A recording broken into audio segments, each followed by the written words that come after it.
जालिम कितना जुल्म करेगा सत्ता के गलियारों से।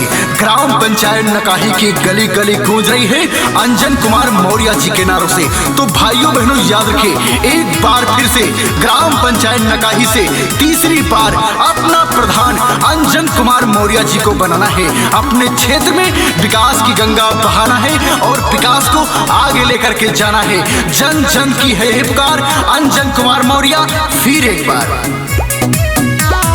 गली गली में चर्चा जेकर नाम बा, करना समाज सेवा जेकर काम बा, सेवा जेकर काम बा।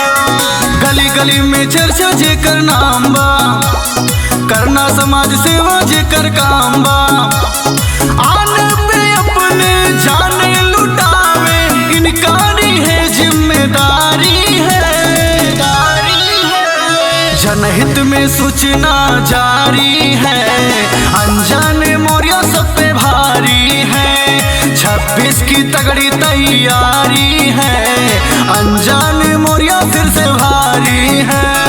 लहरों से डरकर नौका पार नहीं होती और कोशिश करने वालों की कभी हार नहीं होती। ग्राम पंचायत नकाही से एक बार फिर से अपना प्रधान अंजन कुमार मौर्य को बनाना है और विकास की रफ्तार को आगे लेके जाना है। किसी के लालच, किसी के बहकावे में नहीं आना है। तीसरी बार अपना प्रधान अंजन कुमार मौर्य को बनाना है। अपने क्षेत्र में विकास ही विकास लाना है। ग्राम पंचायत नकाही को नंबर 1 बनाना है। नई सोच के साथ युवाएं जोश है, देख के जलवा इनका विरोधी भी होश है। नई सोच के साथ युवाएं जोश है, देख के जलवा इनका विरोधी भी होश है। अगल बगल चल जनता ये सारी, कर ली फिर से तैयारी है।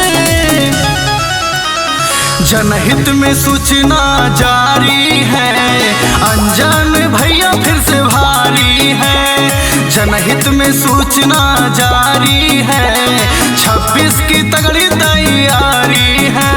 परिंदों को मंजिल मिलेगी यकीनन, ये फैले हुए उनके पर बोलते हैं। अक्सर वो लोग खामोश रहते हैं जमाने में जिनके हुनर बोलते हैं। तो भाइयों बहनों याद रखिए, ग्राम पंचायत नकाही से एक बार फिर से अपना प्रधान अंजन कुमार मौर्य जी को बनाइए। अपने क्षेत्र में विकास की रफ्तार को आगे लेके जाइए और अपने ग्राम पंचायत नकाही में विकास ही विकास लाइए।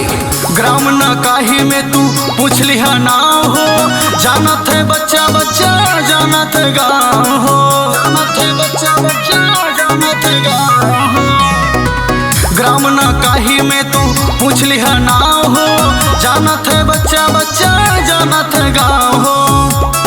गाना जो गाते अपने हैं भाई, अयोध्या के अंकित तिवारी है। जनहित में सूचना जारी है, अंजन भैया फिर से भारी है। 26 की तगड़ी तैयारी है, अंजन मौर्य सब पे भारी है।